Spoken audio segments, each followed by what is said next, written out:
মার মার মার বান্দা বান্দা মার মার লাগে।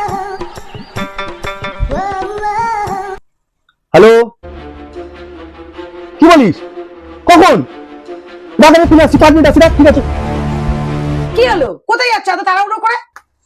আর বলো না, আমার বন্ধু তার মায়ের খুব শরীর খারাপ, আমাকে খুঁজে যেতে হবে। আরে তোমার বন্ধুর মায়ের শরীর খারাপ, তুমি গিয়ে কি করবে? কি যে বলো না, বন্ধুর মা আমার মা, যাবো না আমি? হ্যাঁ বল, কি বলিস? কখন? ঠিক আছে, আমি এক্ষুনি আসছি। হ্যাঁ 2 মিনিট আসছি, 2 মিনিট আসছি, রাখ রাখ। কোথায় যাচ্ছ এত তাড়াহুড়ো করে? আর বলো না, আমার বন্ধুর বউ প্রেগনেন্ট, আমাকে এক্ষুনি যেতে হবে। বন্ধুর বউ প্রেগনেন্ট, তোমার কি? বন্ধুর মা আমার মা, বন্ধুর বউ আমার বউ। বন্ধুর বউ তোর কে হয় বল? কাকিমা!